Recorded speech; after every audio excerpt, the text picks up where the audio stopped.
I wanted to make a video to address the concerns of a lot of people over what the Israelis are doing in Gaza, especially hurting civilians over there. You see some disturbing images on social media of terrible conditions that Gazans are living in a hospital, which, according to Israeli sources, the terrorists are taking refuge in underneath of it. You have to understand the truth of the matter that the Israelis are pausing the war for 6 hours at a time. They've up to 6 hours at a time in order to allow Palestinians the opportunity for freedom. And trust me, any Arab person who's a citizen of Israel is the happiest Arab there is in the world. You can ask any Arab, maybe outside of the United Arab Emirates, the greatest place to live is in Israel as an Israeli citizen because they treat you so good. You have the same exact rights as an Arab in Israel as a Jew in Israel. Everyone's Jews, Arab, Christian, Druze, everyone is treated exactly, atheists, they're all treated exactly the same if you're a citizen in Israel. Because I was in those hospitals, I was in the same medicine with the same doctor. We saw the same doctor, same hospital, same bank services. Everything is exactly equal. There's no such thing as an apartheid in Israel. Don't think that for a second. And Israel is giving a fair share, a fair chance, more than they have to do over here. It's the only country that bombs buildings and lets the people know they're going to bomb it so they can get out. Anyone who's staying around this hospital, which according to, I believe, not just Israeli intelligence services, but according to international and American intelligence services, intelligence, these Hamas terrorists who are terrorizing not just Israel, but are terrorizing linked to all the terrorists in the world. They're all backed by Iran and all the terrorists in the world. All these people are fighting not just against Israelis, are fighting against the West. They're fighting against democracy, the right to live, the right of freedom, the right to happiness. And it's not just they're against Israel. They're against the United States. That's what they chant in Iran also. The people that are staying around and the casualties, you hear 11,000 people. The people that are dying are the people that refuse to leave. They have an opportunity to leave. Israel is doing the most humane thing to get rid of these terrorists who are really destroying the world, destroying happiness from the world. And the people that stay, it's their own blood that they're shedding. It's their own blood. If they're complicit in, and why do they stay? They stay there to protect them, so that Israel should look bad in the media that they're killing them. But if you have the opportunity to leave and you don't leave, that's your fault. That's not the Israelis' fault. They have to get Israel's job is to get rid of the terrorists. They have to stop the terrorists from terrorizing Israel, which is a safe haven of freedom for Jews and any of its citizens, and really the entire perspective of democracy in the entire world.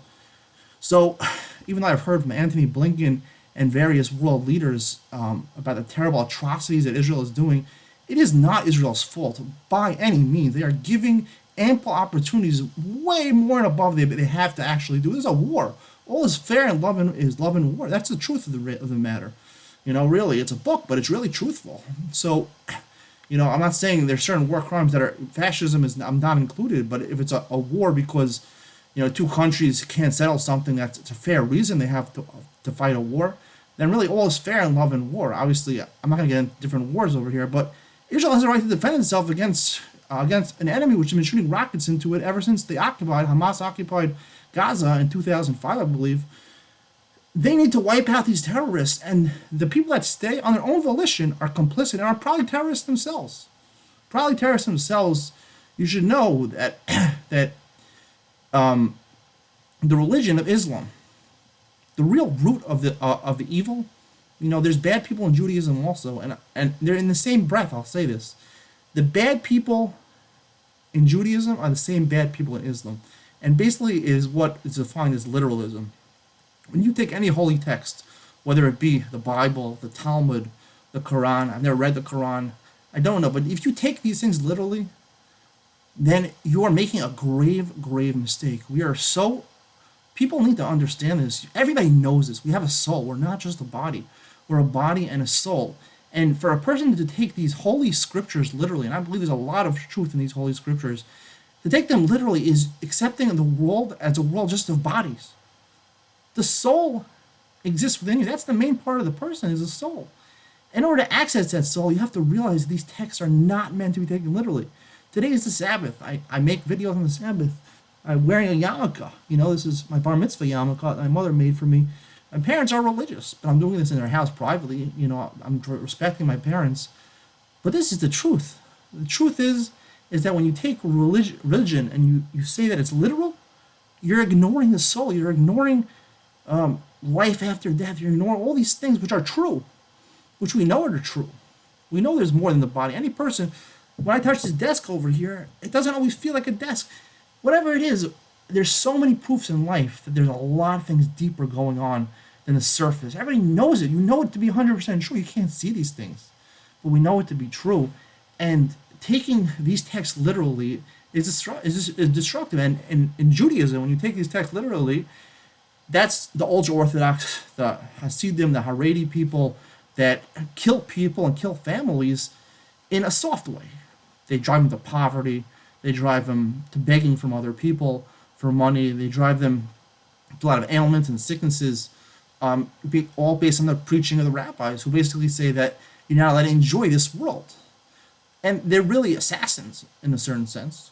It's a strong word, but it's really true in an indirect sense. And the mistake in Islam is the people that believe you take the Quran literally and believe in jihad and believe in killing other people as humane. And that's the will of God. The will of God is you should kill Jews. I don't know the intricacies of the Islam religion, and I'm not here to debate religion over here, but don't take text literally. Jihad, I know, is one of the 5 major principles of being a Muslim.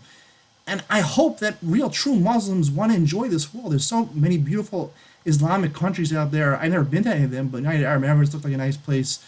That are driven by prosperity. They have alliances with Israel because they both join together. They want financial and materialistic prosperity, which is an amazing thing. That's what the whole world is driven. We want to live in a new world. We want to live in a world where our wants and our needs are taken care of. Not just our needs, but our wants are taken care of. We can enjoy this world to its fullest. We need cooperation with the entire world, the Jewish world, the Christian world, the Islamic world. I'm not here to debate religion again. Those are just 3 main religions. There's other religions, Buddhism, Hinduism. That's for a different time. But the point is that you cannot take jihad literally and think that means to kill people. Killing people, it might say that in the Quran. I don't know what it says in the Hadith or the Quran. I'm not sure. I've never read these books. But I know jihad is one of the 5 major principles, and that's literalism, and it's worse. It's like the rabbis telling people not to have computers and to starve their families. It's the same thing. It's just one's a soft way of killing people, and one's a more direct way of killing people. They're both very, very wrong.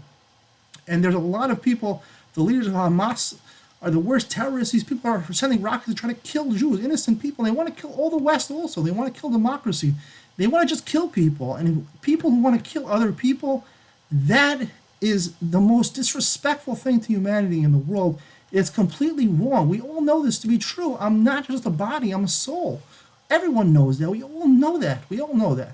So please understand. I don't know what the media is telling you, but I'm telling you as a clear, rational mind over here that any images you see of these people near this hospital, Shifa Hospital, where it's widely believed that the main Hamas terrorists are residing and they're staying on their own volition, those people are complicit and they're trying to protect the leaders, and they're part of the problem. They're part of the problem. If you have an opportunity to leave and you don't leave, the fault's on you, not on anybody else. That's what I have to say about this matter. Let there be peace in the world, peace between all religions. Let us live all a true, humane life together. Let us band together as an entire world where we celebrate prosperity, we celebrate material success, we celebrate unity as people, whatever religion, whatever denomination, whatever race you are. Let's all join together and be one people who celebrate living as opposed to celebrating dying.